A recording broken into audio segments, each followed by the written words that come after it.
జై Gurudeva Datta. Welcome to Om Datta channel. Thank you very much for watching this channel videos. జై గురుదత్త. జై గురుదేవ దత్త స్వామి మహారాజుకి జై. జై గురుదత్త. దత్త బంధువులందరికీ నమస్కారం అండి. మనము శ్రీ గురుదత్త ప్రభుల గురించిన ఎవరికి తెలియని సమాచారంలో భాగంగా వీడియోలు చేసుకొని ఓం దత్త ఛానల్లో పోస్ట్ చేసుకుంటున్నాం కదండి. అందులో భాగంగా ఈరోజు మన వీడియోలో మీ ముందుకు వచ్చానండి. జై గురుదత్త, శ్రీ గురుదత్త. అయితే ముందుగా ఇప్పుడు మనం మాట్లాడుకునేది శ్రీ గురుదత్త ప్రభుల గురించిన సమాచారం, గోప్యమైన సమాచారం. ఇది ఎవరికి తెలియదు. తెలిసిన వారు చెప్పరేమో, చెప్పినా సరే మన అదృష్టం, మనకు చేరలేకపోవచ్చు. కానీ నేను మాత్రం నాకు చేరింది మీకు చేరవేయాలన్న ప్రయత్నం చేస్తున్నా. శ్రీ గురుదత్త ప్రభులు పూర్ణ పరబ్రహ్మ, పూర్ణ పరమాత్మ, షోడశ కళా పరిపూర్ణ అవతారము. ఈ వర్డ్ గుర్తుపెట్టుకోండి. అంటే సంపూర్ణ అవతారం, సంపూర్ణ శివ అవతారం, సంపూర్ణ దత్తావతారం, సంపూర్ణ విష్ణు అవతారం, సంపూర్ణ బ్రహ్మ అవతారం. కాబట్టి ప్రతి దానికి, ప్రతి గురువులకు, ప్రతి ఒక్కరికి జ్ఞానం ఇచ్చింది శ్రీ గురుదత్త ప్రభువులే. ఇది సత్యం. మీరు కూడా శోధించి తెలుసుకోవచ్చు. ఇప్పుడు నేను కొద్దిగా నాకు తెలిసి చెప్తున్నా.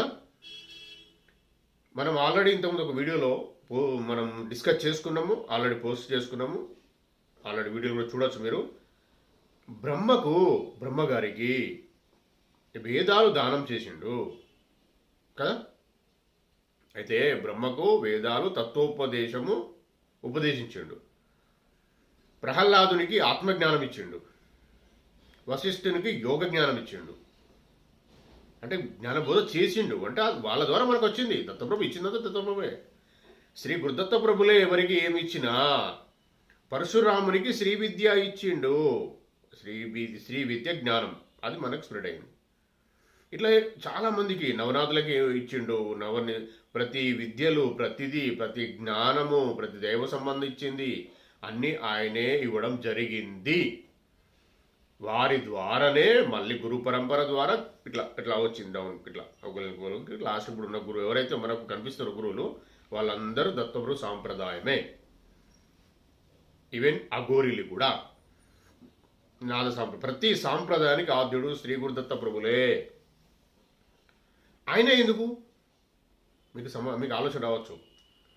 నా వీడియోలు వీక్షించే వాళ్ళకు ఆలోచన రావచ్చు, దత్త బంధువులకు కానీ హిందూ బంధువులకు కానీ. ఆయనే ఆద్యుడు ఎందుకంటే పరబ్రహ్మ, పరమాత్మ. ఆయనది సృష్టి అంతా, పరమాత్మ సృష్టిది. పరమాత్మ సృష్టి అన్నప్పుడు పరమాత్మ బిడ్డలం మనం అందరం ఆత్మలము అని మనకు తెలుసు కదా. తెలుసుది నిజము. తెలుసుకోండి మీరు కూడా. ఎవరిని అడిగినా పర్ఫెక్ట్ జ్ఞానం ఉన్న వాళ్ళు, నేను అంటే ఎవరు తక్కువ చేసి మాట్లాడతలేదండి, అంటే తెలిసిన వాళ్ళు చెప్తారు. ఖచ్చితంగా చెప్పాలి. ఇది రూల్. ఇది పరబ్రహ్మ జ్ఞానం తెలిసిన వాళ్ళు చెప్పాలి. అయితే ఇప్పుడు మనము పరబ్రహ్మ, పరమాత్మ, పరమాపితాను, తండ్రి అను ఇంకెవరన్నాను వారి నుండి విడిపడిన ఆత్మలము. ఆయన పరమాత్మ, మన ఆత్మలం. మళ్ళీ మనం ఆయన ఆ పరమాత్ముడిలో ఐక్యం కావాల్సిందే ఎన్ని జన్మలకైనా. ప్రతి ఒక్క ఆత్మ. ఓకే అండి. జీవాత్మ, పరమాత్మ. ఓకే. అయితే అవి ఎందుకు విడిపడినాయి అనేది కారణాలు, వాటి రహస్యాలు, ఆయన ఏకంగా ఉండే పరమాత్ముడు అనేకత్వం ఎందుకైండు అనే విషయాలు మళ్ళీ వచ్చే వీడియోలో పెద్ద మొత్తం ఉంటుందండి. ఇంత సింపుల్గా అరగంట వీడియోలో కూడా సరిపోదండి. బాగా పెద్దగా చెప్పాల్సి ఉంటుంది. ఎందుకు అంటే విషయం చెప్తూ మధ్యలో ఆపడం కుదరదండి. మళ్ళీ అది ఆ విషయం నాకు గుర్తుకు అంటే నాకు రాకపోవచ్చు. దత్తప్రభు జ్ఞానంతోనే చేస్తున్నాం మనము. ఆయన ఇచ్చిన ఆజ్ఞతోనే, ఆయన ఇచ్చిన ఆశీర్వాదంతోనే ఇవి వీడియోలు, ఈ విషయం చెప్పడం జరుగుతుంది. ఇది సత్యం. అయితే ఇప్పుడు మనం ఒక విషయం చెప్తూ మధ్యలో ఆపిస్తే మళ్ళీ అది గుర్తుకు రావాలి అన్న విషయము లేదు. ప్లస్ ఆపడం కుదరదండి. ఆ జ్ఞానం అట్లా ఉంటుంది. గంట కూడా పట్టచ్చు, 2 గంటలు కూడా పట్టచ్చు. కాబట్టి నేను అవి సరే ముందు తప్పది. మీకు నాకు ఇద్దరికి తప్పది. వినాల్సిందే, నేను చెప్పాల్సిందే, మీరు వినాల్సిందే, మనం ముందు వెళ్ళాల్సిందే. ఇప్పుడు మనం ప్రస్తుతం మనం అదే సాధనలో భాగంలోనే ఉన్నాం. శ్రీ గురుదత్త ప్రభులు పరమాత్మ జ్ఞానం పరబ్రహ్మ జ్ఞానం అనే సాధనలోనే ఉన్నాము. ఆ సాధన ఫస్ట్ మనం మొదలుపెట్టినాం ఆల్రెడీ. మీకు అర్థమవుతుందో లేదో, మీరు వింటుండ్రు అంటే మీరు సాధనలో ఉన్నట్టే. తర్వాత సద్గ్రంథ పారాయణము, శ్రీ గురుచరితామృతం కానీ సద్గ్రంథాలు కానీ పారాయణం మొదలుపెట్టినారంటే మీరు పరబ్రహ్మను శోధించడంలో వెతకడంలో మీరు మొదలుపెట్టినట్టే. ఆత్మ స్టార్టింగ్ జన్మ నుంచి వెతుకుతూనే ఉందండి. ఆ ఆత్మకు పరమ తండ్రి దగ్గర పోతేనే మనశ్శాంతి అనే విషయం తెలుసు. ఆ ప్రతి ఆత్మకు ఆ దారి తెలుసు, కానీ స్వశరీరంగా వెళ్ళలేదు. పూర్తి జ్ఞానం సంపాదించుకొని పూర్తిగా సంపూర్ణ అవతారము సంపూర్ణ ఆత్మగా ఎంతైతే ఫుల్గా అక్కడికి వెళ్ళి మనం తీసుకొచ్చుకున్నామో కాస్మిక్ ఎనర్జీని ఫుల్గా నింపుకొని మాత్రమే వెళ్ళే అధికారం ఉంది. ఇది సత్యమైన విషయం, ఇది గుర్తుపెట్టుకోండి. అందుకు ఇవన్నీ సాధనలు చేయాల్సిందే. ఈ సాధనలు చేస్తేనే ఆత్మకు సంతృప్తి కలుగుతుంది, దేనితోనూ కలగదు. అయితే కాబట్టి మనం అక్కడికి వచ్చినాం కదా. ఇప్పుడు వచ్చినాము, ఇక్కడికి వచ్చి ఏం చేయాలో ఎందుకు వచ్చారో మనకు అది తర్వాత మాట్లాడుకుందాం అని చెప్పిన మీకు నేను. అయితే ఇప్పుడు మరి జ్ఞానం తెలుస్తలేదు, ఎవరు చెప్తలేరు, మరెవరు చెప్పారు మరి? ఇప్పుడు ఒక ప్లేస్ నుండి మనం వెళ్ళినామండి, దారి తెలుసు మనకు వెళ్తున్నాం, మళ్ళీ మనకు అర్థమైతే లేదు, ఇంకా రాను కర్మలు చేస్తూ ఇక్కడే ప్యాక్ అయిపోతున్నాం. ఇదే కర్మానుబంధంలో ఈ జర మరణ చక్రం తిరుక్కుంటూ ఉంటున్నాం. మరి దీంట్లోకి బయటికి ఎవరు తీసుకురావాలి? కాబట్టి ఆయనే వచ్చిండు, మళ్ళా ఆ పరమాత్ముడే దిగిండు. అంటే పూర్తి పవర్ తీసుకొని వస్తారు కాదు పని అండి. ఆయన విశ్వాన్ని చూసుకోవాలి, వస్తాడు, వచ్చిండు, ఆయన జ్ఞానం పంచుతుండు, జ్ఞానం ఇస్తుండు, జ్ఞానం తీసుకోవాలి. మనం తీసుకొని ఆయనలో ఐక్యమయ్యే కొరకు ఐక్యమయ్యే కొరకు ప్రయత్నం చేయాలి కాదు, ఐక్యం కావాల్సిందే. ఏ ఆత్మ ఉద్దేశము ఇక్కడికి జన్మ తీసుకోవడానికి అదే ఉద్దేశ్యము. నీకు మీరు కానీ నేను కానీ ఎన్నో జన్మల క్రితము చేసుకున్న సంచిత కర్మలు, ప్రారంభ కర్మలు, ఆగామి కర్మలు క్లీన్ చేసుకొని ఆ పరమాత్మలో మళ్ళీ వెళ్ళాలనే ఆలోచనతోనే ఇక్కడికి జన్మ తీసుకున్నాం. ఆయన పర్మిషన్ తీసుకుని వస్తాం ఇక్కడికి వచ్చినాక అవిద్య అంటారా, అజ్ఞానం అంటారా, అది ఆవహించి మనం మర్చిపోతాం. ఇక్కడ పడి ఇది ఏదో వెతుకుతూ ఉంటాం. ఇది నచ్చింది, నాకు కారు కొనుక్కోవాలి, బంగ్లా కొనుక్కోవాలి, అది ఇది అని వెతుకుతూ ఉంటాం. కాని పనది. ఎక్కడ తృప్తి లేదు, ఎక్కడ సంతృప్తి కలగదు. ఆయన దగ్గరికి వెళ్ళండి. మీరు నేను పరమాత్మలో ఐక్యం కానిది మనశ్శాంతి లేదు. మనశ్శాంతి కావాలంటే ఈ పని చేయాల్సిందే, బ్రహ్మజ్ఞానం తెలుసుకొని వెళ్ళాల్సిందే. అయితే ఇది శ్రీ గురుదత్త ప్రభుల యొక్క నిత్యకృత్యం అండి. చేయాల్సిందే, చేస్తాడు. నాలాంటి వాళ్ళు యోగులు ఎందరితోనూ గురుదత్త ప్రభులు చెప్పిస్తూ ఉంటారు. కలియుగంలో ప్రత్యక్షంగా వచ్చి చెప్తాడు. ఆయన ఇష్టమే, ప్రతిదీ ఆయన ఇష్టమే. శ్రీ గురుదత్త ప్రభులకు నియమాలు అంటూ లేవండి. ఆయన ముఖ్య కొరకు, ఆయన జ్ఞానం తెలుసుకునే కొరకు నియమాలు లేవు. నువ్వు నియమాలు పెట్టుకుంటే ఎవరు బాధ్యత వహించరండి. నియమాలు లేవు. నీకు ప్రేమ ఒక్కటే నియమం. ఫస్ట్ నీకు పరమాత్మ మీద ప్రేమ ఉండి నేను వెళ్ళాలి తండ్రి దగ్గరికి అన్న ఆలోచన నీ ఆత్మకు ఉంటుంది. దాన్ని బయటికి తీసుకురావాలి అంటే ఈ సాధనలు చేస్తూ వెళ్ళాలి. ఎక్కడైనా వెతకండి. దేవుడు గురించి వెతుకుతూనే ఉండండి. ఏ దేవుడైనా పర్లేదు, ఫస్ట్ వెతకండి. మీరు ప్రయత్నం అంటే మీరు శోధించడం ఇట్లా అంటే తీసుకురావడం, వెతకడం, మీ ఆత్మకి తీసుకొచ్చి ఆత్మకు అటాచ్ చేయడం నేర్పండి. అప్పుడు మీరు మార్గంలోకి వస్తారు. మార్గంలో పక్కకు జరిగే వాళ్ళు ఎందరో ఉంటారండి. చాలా పెద్ద విషయాలు ఉన్నాయి, చాలా పెద్ద విషయాలు ఉన్నాయండి. అవి చెప్పిన అర్థం కావు. అందరూ కొన్ని చేస్తూ ఉంటే పవర్స్ వస్తాయి, ఏం వస్తాయి, వాటిని పట్టుకొని పిచ్చోళ్ళు అయిపోతారండి. పిచ్చోళ్ళు అంటే ఏంటి, వేరే రకంగా మెంటల్గా అబ్నార్మల్ అట్లే నేను అవే గొప్ప అనుకుంటారు. మేమే గొప్ప అనుకుంటాం పడి. అయితే నేను మీకు పర్ఫెక్ట్ విషయం చెప్తున్నా. నేను బిఫోర్ 1998 బిఫోరే శ్రీ సాయిబాబా సచ్చరిత్రము చదివిన, పారాయణం చేసిన.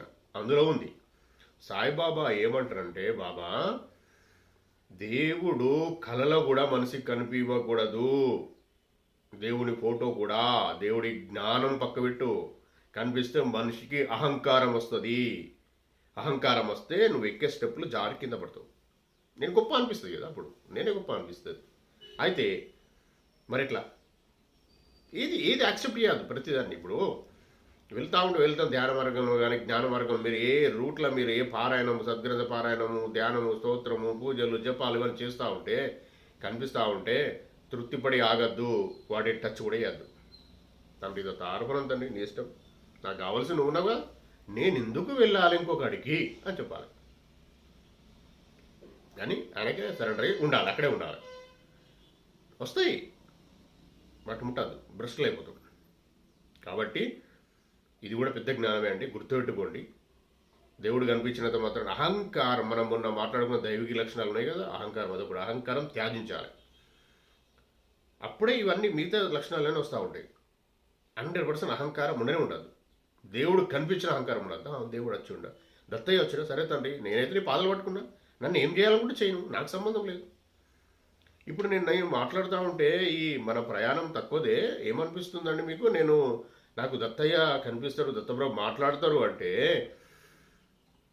నేను అడిగి తెలుసుకొని వేరే వాళ్ళకు ఇలా చెప్తే పనులైతే అని చెప్తే నాకు ఏం లేదండి అహంకారం, నాకు రాదు, నాకు అవసరం లేదు. రాని వాళ్ళ దగ్గరికి నేను అంటే ఆయనకే చెప్పిస్తా అండి, అట్లాంటి రావద్దు నా దగ్గరికి. నాలో ఉన్న నేనేం మొక్తా అంటే దత్తప్రభుని, నాలో ఉన్న అహంకారం, అశాంతి, అనాగరికం, దారిద్ర్యం, చెడు ప్రభావం, సైతానం మొత్తం ఏది ఉన్నా తీసేద్దండి అని చెప్తాను. నాకేం ఉండదు అండి నా లోపల, రావద్దు, నన్ను టచ్ చేయద్దు. నాలో కోరికలు, అహంకారం, స్వార్థం, కోరికలు, మక్కువ మొత్తం తీసి అని చెప్తాను. చెప్పి ఎప్పుడుండో సంవత్సరాల తరబడి నుంచే మొక్కుతూనే ఉంటాను. ఇట్లా నేను రిక్వెస్ట్ చేస్తూ ఉంటాను. అయితే అంతా రిక్వెస్ట్ చేస్తూ కూడా మనం చేసే సాధనలు చేస్తూ ఉంటేనే ఇవన్నీ వస్తాయండి. తట్టుకునే కెపాసిటీ వస్తుంది. ప్రతిదాన్ని రాని వస్తాయి, నీకు ఇస్తారా అని వస్తాయి, ఇన్ని ఇస్తారా అని వస్తాయి, పట్టించుకోవద్దు. మళ్ళీ తీసుకుంటే మళ్ళీ కొన్ని 100 కోట్ల జన్మ కింద పడిపోవాల్సి ఉంటుంది. కష్టం వస్తుందండి, భరించాలి, చెప్పుకోవాలి. భరించే కెపాసిటీ తండ్రి నాతో అయితే తండ్రి, నీ ఇష్టం అని చెప్పాలి. నీ ఇష్టం తండ్రి అని చెప్పేసేయాలి, ముందుకెళ్ళాలి. సాధన ఆపద్దు. సాధన మన కర్మానుసారం వస్తుందండి, దీనికి దానికి సంబంధం లేదు. సాధన అనేది మన అదృష్టం మీద వస్తుంది. కష్టాలు మన కర్మానుసారం వస్తున్నాయి. కష్టాలు మన కర్మానుసారం వస్తున్నాయి. సాధన మన అదృష్టం మీద వస్తుంది, పూర్వజన్మంలో పుణ్యంతో. దాన్ని మీరు ఆపద్దు, దాన్ని వెళ్ళిపోవాలి. కర్మలు ఆయనకి చెప్పుకోవాలి. కష్టాలు, బాధలు, ఇతి బాధలు ఏమున్నాయి కానీ తండ్రి చూసుకో, నేను మార్గం తప్ప, మీ ఇష్టం, నేను మార్గం తప్పియద్దు తండ్రి అని రిక్వెస్ట్ చేయాలి. ఆయనను పూర్ణ పరబ్రహ్మ పరమాత్మ ఆయన దత్తప్రభును రిక్వెస్ట్ చేయడమే మన పని. రిక్వెస్టే ప్రార్థన, సంపూర్ణ శరణాగతి. ఎవరు చెప్పినా నమ్మద్దండి. చాలా లోకము, ఇది కలియుగం అండి, మంచి వాళ్ళు లేరు. మీరు ఏమనుకోకండి, నేను ఎవరిని తక్కువ చేసి మాట్లాడతలేను. ఒకరికి మంచి జరుగుతుందంటే ఓర్చే గుణం లేదండి. నేను మీకు బాగా నిగుడమైన రహస్యాలు, నేను నెగిటివ్ మాట్లాడద్దు అని చెప్తలేను, కానీ తప్పదు అది. మీరు ఇప్పుడు చెప్పండి ఎవరికైనా, ఎవరిని పేరు నాతో కాదండి, ఒకరిని బాధ పెట్టడం, ఒకరిని కామెంట్ చేయడం, ఒకరిని తక్కువ చేసి మాట్లాడడం, ఒకరిని అసలు నాతో కాదు. నా మెంటాలిటీ చిన్నప్పుడు నాతో కాదు నాది. అయితే కొద్దిగా చెప్తా మీకు అర్థమయ్యేలాగా. ఎవరైనా ఒక పెద్ద వ్యక్తి ఉన్నారండి, మనకన్నా వయసులో పెద్దవారు అనుకుందాం, పట్టు లేదు అంటే ఒక గుడిలో పూజారి అనుకుందాం, ఒక అర్చకుడు అనుకుందాం. అంటే బ్రాహ్మణుడు అనే వ్యక్తి, బ్రాహ్మణుడు జన్మతో ఎవరు బ్రాహ్మణులు కారండి. ఆ బ్రాహ్మణత్వం కావాలంటే మన పద్ధతి పాటించిన వాళ్ళు బ్రాహ్మణులు అవుతారు. అట్లా ఎవరైనా ఒక మంచి మార్గం, గురువు అనుకుందాం, పట్టు ఒక గురువు అని చెప్పుకునే వాళ్ళు ఉంటారు. ఇట్లా నేను గురువును అని చేసే పనులు తర్వాత అవన్నీ మనకు అవసరం లేదు, తత్తార్పణలు. వాళ్ళు మీకు ఎవరైనా కలిస్తే చుట్టుపక్కల ఎక్కడ ఉంటే అడగండి. అరే ఎగరంటారా ఇంకేమంటారా, ఒక పెద్ద మనిషి పేరు ఏదో, అయ్యా మరి పరిస్థితి అండి, వచ్చే నెల 15వ తారీఖు దత్త జయంతి ఉందట కదా, శ్రీ గురుచరితామృతం తీసుకొచ్చుకొని చదవాలనుకుంటున్నా అని అడగండి. వాళ్ళు ఏమంటారు వినండి. నేను చెప్పే మాటలు ఇట్లా మీకు ఫేక్ అనిపిస్తే అప్పుడు మీకు అర్థమవుతుంది నా అనుభవం ఏంటి, ప్లస్ మీ అనుభవం కూడా మీకు అర్థమవుతుంది దత్తయ్య అంటే ఏంటి అనేది. వాళ్ళు మ్యాక్సిమం మీ అదృష్టాన్ని దూరం చేయాలని చూస్తారు, వద్దు అని చెప్తారు. మ్యాక్సిమం అన్న, పూర్తి కాదు, 90% అట్లా ఉంటారు. అయితే ఒకవేళ ఇంకొక విషయం, నేను చేస్తున్నాను చెప్పండి, వద్దు అంటారు డైరెక్ట్. కొద్దిగాన ఉండదండి, కొద్దిగాన మనస్సాక్షి లేని వాళ్ళే అండి అట్లానే వాళ్ళు. వద్దు అన్నా ఇడిచిపెట్టద్దు, నేను చెప్తున్నా కదా ఇక్కడికి వెళ్ళి, నేను గ్యారంటీ ఇస్తున్నా మీకు, మీరు చేయండి, మీరు చేయండి, మీరు చేయండి. ఏం జరుగుతుందో మీకు 3 డేస్లో, మీరు పారాయణం స్టార్ట్ చేసినాక 3 డేస్లో మీకు అర్థమవుతుంది అని చెప్తున్నా అంటే ఎంత గ్యారంటీ చెప్తున్నాను. మీరు నాది 25 ఇయర్స్ దాటిపోయిందండి, నాది దత్తోపాసన ఇప్పటిది కాదు. ఎవరు ఎంత పెద్దవాళ్ళు ఏమన్నా అంటే నాకు చెప్పండి, కామెంట్ చేయండి. అవసరం కూడా నాకు వాళ్ళ డీటెయిల్స్ ఇవ్వండి, లేదు నా డీటెయిల్స్ కూడా మీకు ఇవ్వండి, ఇస్తాను. నేను నా మెయిల్ ఐడికి పంపిస్తాను, మాట్లాడిపోయండి వాళ్ళతో. ఏ కోణాన, ఏ పద్ధతిలో, ఏ యాంగిల్లో వాళ్ళంటారు చెప్పాలి మనకు. అప్పుడు వాళ్ళకి క్లారిటీ. అంటే నేను విమర్శించేందుకు, వితండవాదం చేసేందుకు కాదు, వాళ్ళకి చెప్తా. నేను అట్లా చెప్పకూడదు ఇంకోసారి ఎవరికి. కానీ ఏం లాభం జరుగుతుందో నేను వాళ్ళప్పుడే పలుకుతాను. నేను తెలియకపోతే, తెలిసి వాళ్ళు అయితే మనం ఏం చేయలేమండి. తెలిసి కూడా చేస్తే మనం ఏం చేయలేం. దత్తార్పణ ఆయన చూసుకుంటాడు. కానీ మీరు మీ ఇంటికి గ్రంథం వచ్చిందంటే, ఫస్ట్ దత్తప్రభు వచ్చినట్టే, మీరు సమస్య లేదు, పక్కకు జరగదు 100%. అది అది అది సత్యం, సత్యం, సత్యం. చేసుకోండి, మీరు జ్ఞానం వెతుక్కోండి, కనీసం చేయండి, స్మరణ చేయండి. కనీసం ఇంకా సమయం ఉంది, తీసుకొచ్చుని గట్టిగా చదవండి అండి. మనం ఏమో సంవత్సరాల తరబడి ఇన్ని సంవత్సరాలు కష్టపడుతున్నాం. మీకు చిన్న నాకు తెలిసింది ఏదో దత్తప్రభు దయ వల్ల మీకు చెప్పగలుగుతున్నాను. నేను మంచి విషయాలు, చాలా నిగూఢమైన విషయాలు, చాలా గొప్ప విషయాలు చేయమని చెప్తున్నా. నేను చేస్తూ మేము చేయమని చెప్తున్నా. నేను ఆరోగ్యం బాగలేని వాడినే నేను ఇవన్నీ చేస్తున్నా అంటే, మీరు అంటే నేను మీరు అందరూ ఆరోగ్యంగా ఉండాలి. దత్తార్పణం ఆరోగ్యంగా ఉన్న వాళ్ళు మీరేందుకు చేయకూడదండి. ఫస్ట్ దత్తయ్యను రిక్వెస్ట్ చేయండి. కాని పని ప్రార్థన అంటారా, రిక్వెస్ట్ అంటారా, ఇంకేదైనా అన్నీ అక్కడికి వస్తాయండి. సమర్పణ భావంతో చేయండి. చేస్తూ వెళ్తే మీకు రిజల్ట్ కనిపిస్తుందండి. అప్పుడు మీరు ఇంకా తృప్తి పడి ముందుకు వెళ్తారు. నెక్స్ట్ స్టెప్ మిమ్మల్ని నేను తీసుకుపోగలుగుతా, ఎక్కియగలుగుతా పైకి అన్నది నా ఆలోచన. ఇది అండి విషయం. సరే, మంచిది. నేను మంచి విషయాలు చెప్తా. దత్తార్పణం, దత్తప్రభు దయ వలన. మరి ఇది ఎందుకు ఇక్కడ యూట్యూబ్లో ఎవరు ఎందుకు చెప్పడం లేదండి? మృగశిర మాసంలో దత్త జయంతి ఉన్నది, పారాయణం చేయండి అని ఏ పెద్దవాళ్ళు ఎవరు ఎందుకు చెప్పడం లేదు? చెప్తారు కాదు, సంతోషం, చెప్పేవాళ్ళు వాళ్ళకు కూడా కృతజ్ఞతలు. కానీ ఎందుకు చెప్పడం లేదు? ఇది తెలుసుకొని ఫస్ట్. నేను చెప్పేది వాళ్ళు ఎందుకు చెప్పడం లేదు? శ్రీ గురుచరితామృతము పారాయణం చేయండి. ఎందుకంటే శ్రీ గురుదత్త ప్రభుల జయంతి ఉంది, బర్త్డే ఉంది అని ఎందుకు చెప్పడం లేదు? అయితే యాక్చువల్గా ప్రతి పౌర్ణమికి ముందు చేయాలి, చాలా మంచిది. ఇప్పుడు గంత పౌర్ణమి వస్తుంది, దత్త జయంతి వస్తుంది. దత్త జయంతి ఎప్పుడు పౌర్ణమికి వస్తుంది. అయితే దత్త జయంతి ఉంది అని చెయ్యమని యూట్యూబ్లలో ఎవరో పెద్దవాళ్ళు అనుకునే వాళ్ళు ఎందుకు చెప్పడం లేదు? ఇది తెలుసుకోండి. నేను ఎవరిని క్రిటిసైజ్ చేసి, కామెంట్ చేసి తక్కువ చేసే వ్యక్తిని కాదు అని ముందే చెప్పిన. నేను ఇప్పుడు మళ్ళీ చెప్తున్నా. వాళ్ళు ఎందుకు చెప్పడం లేదు, నేను ఎందుకు చెప్తున్నా షేర్ కూడా చేస్తున్నా కదండి. నేను స్ప్రెడ్ కావాలని, కనీసం ఎవరైనా చెప్పాలని. పెద్దవాళ్ళు అని వయసులో పెద్దవాళ్ళు అంటారా, ఇంకేదంటారా నాకు తెలియదు. నేను దత్త ఉపాసకుని, నేను దత్త ప్రచారకుని, నేను దత్త ఆశ్రమం అని చెప్తున్నా. వాళ్ళు ఎందుకు చెప్తలేదు?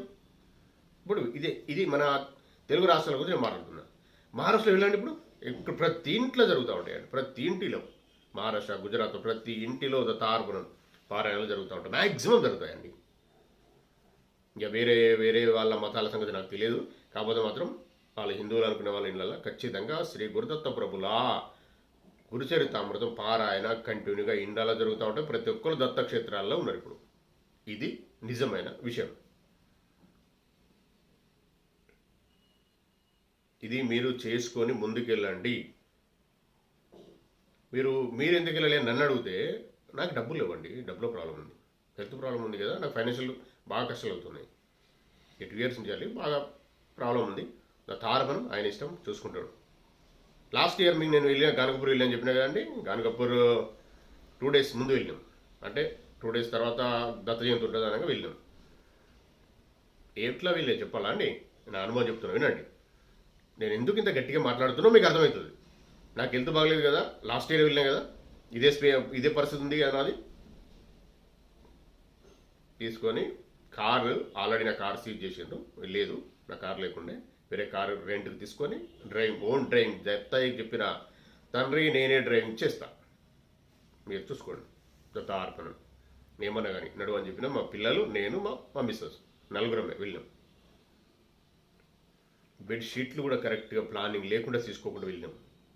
అక్కడ తెలిసిన లాడ్జ్ రూమ్స్ అవి ఫోన్ చేస్తే ఎవరు భయంకర రేటు చెప్తారు, డబ్బులు లేవు, పరిస్థితి భయంకరంగా ఉంది, పోయి వచ్చే పరిస్థితి ఉంది. సరే దత్తార్పణం వెళ్దాం వెళ్ళినాం. డ్రైవింగ్ చేసుకుంటా ఎంత పెయిన్ వచ్చినా ఏమొచ్చినా తండ్రి చూసుకోడానికి తెలియదు అని వెళ్ళినాం. వాడికి వెళ్ళినామండి. అక్కడ కనీసం వారం రోజుల ముందే మొత్తం బ్లాక్ చేస్తారండి. అక్కడ ఒక పోలీస్ స్టేషన్ దాటినాక ఒక 5 కిలోమీటర్స్ డిస్టెన్స్లో మొత్తం బ్లాక్ చేస్తారు ఆ ఎంట్రీ కానీ సిటీలోకి. ఈ దత్త జయంతి మూమెంట్లో, దత్త జయంతి వచ్చే మూమెంట్లో అటు వారం రోజులు ఇటు వారం రోజులు, అంటే వారం రోజులు దత్త జయంతి అయిపోయాక వారం రోజులు, దత్త జయంతి కానీ ముందు వారం రోజులు ఒక్క కారును కూడా లోపలికి ఎంట్రీ కానివారు. వెళ్ళినాం. రాత్రి అయింది 8, 9 అయింది, ఆ టైంలో అయింది. వెళ్ళినాం. ఇక్కడికి వెళ్ళి నేను వెళ్ళిన ప్లేస్ నుంచి వెళ్ళి 465 కిలోమీటర్లు ఉంటుందండి అప్రాక్సిమేట్లీ, గుర్తులేదు నాకు. వెళ్ళినాం. దత్తప్రభుదేవ వల్ల ప్రశాంతంగా వెళ్ళినాం. కష్టమైంది, మస్తు కష్టమైంది. వెళ్ళాను గుల్బర్గా డిస్టిక్. వెళ్ళినాం. కొన్ని వందల కార్లు ఆపేసానండి. అందులో విఐపీలు, వేరే విఐపీలు, ఎమ్మెల్యే, ఎంపీలు ఎవరు చెప్పినా లోపల పంపిస్తలేరు. మరి నా పరిస్థితి ఘోరంగా ఉంది. నేను ఈ సామాన్లు, బెడ్షీట్లు ఇవన్నీ పట్టుకొని వెళ్ళలేము. ఎందుకంటే రూమ్స్ బాగా కాస్ట్ ఉన్నాయి. 10,000, 20,000 చెప్తాను రూమ్. 800, 900 ఉన్న ఏసీ రూము. ఒకప్పుడు మేము పోయి ఉన్న ఎస్కే లాడ్జ్ అనే లాడ్జ్లో, ఆ హోటల్లో, అదొక అయ్యగారిదే ఆ హోటల్, మేము 800, 1100 మినిమం 1100 పే చేసినాం మేము. అట్లాంటప్పుడు ఇప్పుడు 10,000, 15,000 చెప్తాను వాళ్ళు. ఎట్లా మరి తెలిసిన వాళ్ళే, వేరే రూమ్స్ లేవు. సరే అని చెప్పి సంగమం వెళ్ళాలి. సంగమం అక్కడ ఉండొచ్చు, వేరే ఎక్కడ పడుకునే పరిస్థితి లేదు. సంగంలో షెడ్స్ అనేసి ఉంటాయి నది పక్కకు. సామాన్లు బంతికి బెడ్షీట్లు కొన్ని తీసుకున్నాం. ఎక్కువ తీసుకోలేము, అవసరం ఉన్నాయి అంటే అవసరం కంపల్సరీ ఇంత ఉంటే బాగుండు అనుకున్నాయి, తీసుకోలేము. మా మిస్సెస్ టెన్షన్ పడింది, నేనే నడుపుతా అంటే ఆమె సరిగ్గా తీసుకోలే. వెళ్ళినామండి. కారు అలవ్ చేస్తలేరు. ఇట్లా మరి సామాన్లు ఇవన్నీ పట్టుకొని ఆటోలో వెళ్ళాలి. మా ఆటోలో కూర్చునే పరిస్థితి నాది కాదు. ఇట్లా దత్తయ్య అని చెప్పి దత్తయ్య చెప్పిన. ఆమె వెళ్ళి మాట్లాడింది. ఏదో ఏం జరిగిందో తారుణం. మా ఒక్క కారును మాత్రం ఒక గంట సేపు అరగంట పక్కకుండానని చెప్పి పంపించాను. ఎమ్మెల్యే, ఎంపీ వాళ్ళ రికమెండ్ ఫోన్లు వేసినా ఎవరిని పంపించలే. మాది మాత్రం పంపించానండి. దత్తార్పణం, జయ గురుదత్త. ఒక్క కారు వెళ్తే మళ్ళీ మధ్యలో ఆపారు. మధ్యలో ఆపితే అలా కూడా చెప్తే వాళ్ళు పంపించారు. సంఘం వెళ్ళాం. ఆ సంగమం వెళ్తే అక్కడ 10 కార్ల కన్నా ఎక్కువ లేవు. సేమ్ అంతకన్నా ముందు వెళ్ళే ముందే అదే హోటల్స్ అన్ని చెక్ చేసుకుని పోతే 10,000, 20,000 చెప్తున్నారు పర్ డే. నేను వెళ్తే కనీసం 5 days ఎక్కువనే ఉంటాం. సరే అని చెప్పి చలో ఏమన్నా కానీ చెప్పి వెళ్ళినాం. ఆడ పరిస్థితి అడుగుపెట్టే పరిస్థితి సంఘంలో. పిల్లలు ఉన్నారు, చలి మామూలు లేదు చలి. ఎందుకంటే నది ఒడ్డున చుట్టూ పొలాలు ఉంటాయి. ఆ చలిలో వెళ్ళినాం. పడుకునే ప్లేస్ లేదు. ఎట్లా అని చెప్పి సంగమేశ్వర ఆలయం ఉంటుంది అక్కడే. ఆడ పడుకుందామంటే మొత్తం వాటర్ ఉన్నాయి. ఎట్లా అని చెప్పి లాస్ట్కు ఆ రాత్రి అయితే ఏదో రకం పడుకున్నాం. అక్కడ కొద్దిగా ప్లేస్ అయింది. ప్లేస్ ఇద్దరు పట్టుకుని అక్కడ లోపల పడుకున్నాం. ఓన్లీ మామూలు బెడ్షీట్లు అవే. భయంకరమైన చలి. మా మిస్సెస్ అయితే తట్టుకోలేకపోయింది. బెడ్షీట్లు అన్నీ మాకు కప్పింది ముగ్గురికి. ఆమె చలికి భరించింది. అట్లాంటి పరిస్థితిలో ఉండి పారాయణం వేసుకొని 5 days ఉన్నామండి అక్కడ. అన్నదానం కూడా చేసినాము అక్కడ ప్రిపేర్ చేసి. ఎట్లా అంటే పారాయణం చేసినాం, అన్ని దత్తప్రభు దేవాలు ఏమేమి చేయాలో, ఏమేమి చేయాలో చేసినాం. అలాంటి పరిస్థితిలో ఉన్నామండి. ఇప్పుడు నేను ఈ విషయం ఎందుకు చెప్తున్నా అంటే, ఇంత కష్టమైన వెళ్ళాము. సరే మరి ఇప్పుడు డబ్బులు లేవు, హోటల్లో ఉందామంటే పిల్లలు ఉన్నారు, చలికి పరిస్థితి, బెడ్షీట్లు మరీ బ్లాంకెట్స్ అట్లాంటివి ఏం తీసుకోలేనులే. అవన్నీ ఉన్నాయని మా గప్పేసి మా మిస్సెస్ చలికి పరేషాన్ అయిపోయింది. నాకు పెయిన్, నాకు నొప్పి. నేను స్లీపింగ్ టాబ్లెట్ వేసుకుంటా, మీకు తెలుసు. ఇద్దరు కూడా చెప్పినా నేను 3 స్లీపింగ్ టాబ్లెట్ వేసి పడుకున్నాను నేను. ఆమె రాత్రి అంతా చూసుకుంటా అమ్మ ఉండేది. చుట్టూ ప్రజలే, జనాలే. చలి ఇట్లా ఒక రేగుల కింద ఉన్నాం, అయినా చలి తట్టుకోలేకపోతున్నాం. అట్లాంటి పరిస్థితిలో ఉండి వచ్చినామండి. అయితే మళ్ళీ అయిపోయింది. అక్కడికి వచ్చేసినాం, దర్శనం చేసుకుని వచ్చినాం. అంతా కంప్లీట్ అయింది. సంతోషంగా ఇంటి వరకు వచ్చినాం. పెయిన్ ఎక్కువ ఇంటికి వచ్చినాం, చాలా ఎక్కువైంది. కనిపించి చెప్పిండు ఏం కాదు తగ్గిపోద్దని చెప్పిండు. అలాంటి పరిస్థితుల్లో కూడా మేము వెళ్ళగలిగినాము. ఇప్పుడు వెళ్ళే పరిస్థితి లేదు. దత్త ఇష్టం, మనం ఏం చేస్తాం? దత్త అర్పణం. డబ్బులు లేవు, ఆరోగ్యం బాగలేదు, ఫైనాన్షియల్ స్ట్రగుల్స్ ఉన్నాయి, ఇతి బాధలు ఉన్నాయి అని అందరికీ మ్యాక్సిమం ఈ కలియుగంలో ఉన్న వాళ్ళకు ఉన్నాయండి డబ్బులు. ఎకనామికల్గా వాళ్ళకున్న సమస్యలు వాళ్ళకు ఉన్నాయి. వాళ్ళకు ఉన్నాయి సమస్యలు నేను అంటలేను, ఉండేవాళ్ళు ఉండవచ్చు, మనకు తెలియదు. కష్టపడ్డారు కష్టపడతారు. కాబట్టి మనం ఏం చేయాలి? మనం ఆయన పాదలు పట్టుకుంటే ఇవన్నీ కష్టాలు దూరం అయిపోయి, కష్టాలు వచ్చినవాడికే దేవుడి దగ్గర ఉంటాడండి. కష్టాలు ఎవరికైతే ఉంటాయో వాళ్ళే దేవుని పట్టుకుంటారు. కష్టాలు రావడం దేవుని పట్టుకునే కొరకే. ఇలాంటి పరిస్థితులు అనుభవిస్తున్నామండి. తార్పణ మనము సంతోషంగా ఉండి హ్యాపీగా ఉండాలంటే ఆయన పాదుకలు పట్టుకోవాలి. దత్తయ్యా చూసుకో అని చెప్పి సమర్పణ భావంతో మనం చేసుకుంటూ వెళ్తూ ఉంటే అన్నీ ఓపెన్ అవుతాయి. ఏం జరుగుతుందో అది జరుగుతుంది. మనం ఏం చేస్తామండి? సరే, ఇప్పుడు నాకు హెల్త్ బాగలేదండి, నాకు పర్ఫెక్ట్, నాకు తెలియని వాళ్ళు ఉండలేరు నా ఫీల్డ్లో, అన్నీ ఉన్నాయి. మరి జాబ్ చేయలేను కదా నేను. మరి ఇంత కష్టం అవుతుంది కావచ్చు. నేను 25 సంవత్సరాలు అది 25 సంవత్సరాల ముందు నుంచే నేను ఉపాసకుని అని చెప్పినా కదా. మరి నేను ఇప్పుడు ఏం చేయాలి? నేనేం చెప్తున్నా తెలుసా? నేనేం చేస్తున్నా అంటే, నేను సుఖపడే రోజులు ఉన్నాయి కదా, డబ్బులు అన్ని ప్రతిదీ ఫైనాన్స్. నేను బైక్ నడిపింది తక్కువ అండి, ఎప్పుడు కారులోనే ఉన్నా నేను. అట్లాంటి అదృష్టాన్ని ఇచ్చిండు నాకు ఆయనే. నేను ఏం అడగలే, అన్నీ ఆయన భిక్ష చేసిండు నాకు. మరి అది ఎందుకు అది మర్చిపోతే ఎట్లా అండి? మర్చిపోలే. అందుకే నేనేం చెప్తున్నా నేను మీకు చెప్పే విషయము మనస్ఫూర్తిగా చెప్తున్నా, వినండి, మంచిగా వినండి. మీరు మంచిగా పారాయణం చేస్తూ మీకు ఏమేం కనీసం స్మరణ చేయగలుగుతారా, ఇంకేం చేయగలుగుతారా చేసుకొని, మా కష్టాలు ఇవన్నీ తీరితే మాహూరు వస్తామని మొక్కండి. జరుగుతుంది. నాతో దత్తప్రభు చెప్పిస్తుండు. మాహూరుకి వస్తామని మొక్కండి. మాహూరులో శ్రీ గురుదత్త ప్రభులు నిద్రించే ప్లేస్ అండి, నివసించే ప్లేస్. అక్కడికి వెళ్తే చాలా చాలా మంచి జరుగుతుంది. తర్వాతనే మీరు గార్గపురం వెళ్ళండి, పిఠాపురం వెళ్ళండి, దత్తక్షేత్రాలన్నీ దర్శించే భాగ్యం కలుగుతుంది. మాహూరుకి వెళ్ళండి. మాహూరు గురించి ఎవరు చెప్పారండి, అది రహస్యమైన ప్లేస్. వెళ్ళి దర్శనం చేసుకొని రావాల్సిందే. అన్ని కొండలపైనే ఉంటాయండి. దత్తప్రభు క్షేత్రం కొండపైకి డైరెక్ట్ కారు వెళ్ళిపోతుంది. రేణుకమాత ఏకవీరమాత అని చెప్పిన కదా, అక్కడ మాత్రం మెట్లు ఉంటాయి, ఎక్కాలి. అనసూయ అత్రి మహర్షి కొండపైన అక్కడ మెట్లే ఉంటే ఎక్కాల్సి ఉంటుంది. కొద్దిగానే ఉంటాయి, ఎక్కాలి. నేను ఎక్కగలిగినా అండి దత్తప్రభు దయ వల్ల. కాబట్టి నేనేమంటున్నా, మీరు చెప్పే ప్రార్థనలు చెప్పుకొని, మీ సంకల్పం చెప్పుకొని మాహూరు కష్టమని చెప్పండి.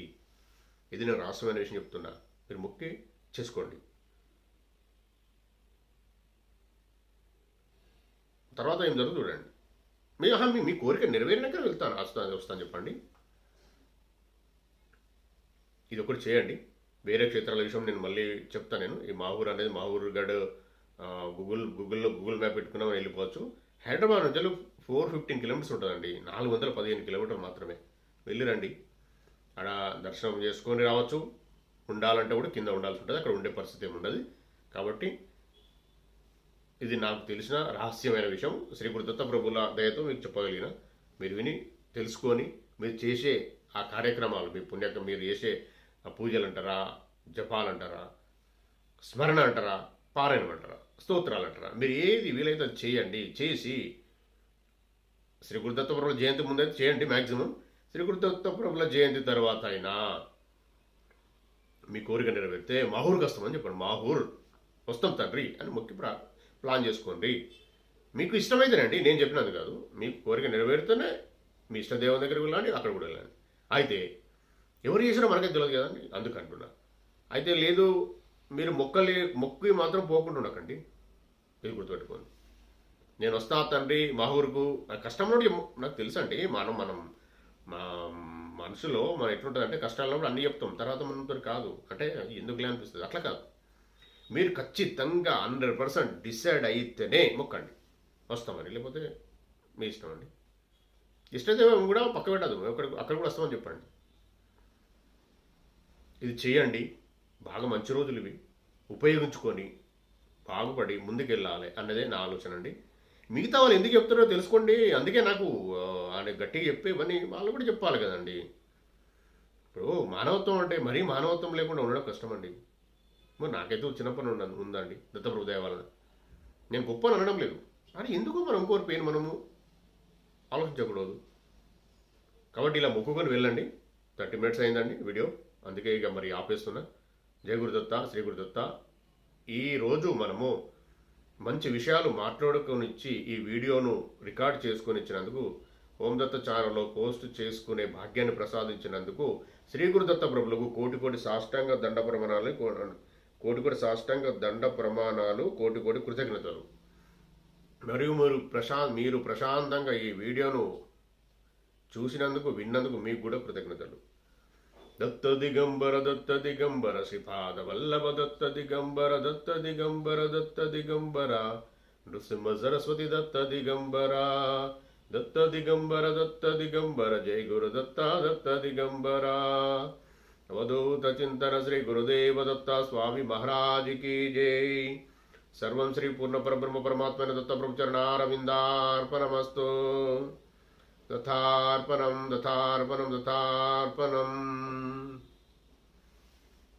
ఈ వీడియో కనుక మీకు నచ్చినట్లయితే లైక్ చేయండి, సబ్స్క్రైబ్ చేయండి, షేర్ చేయండి, దత్త బంధువులందరికీ చేరేలా చూడండి. దత్తార్పణం.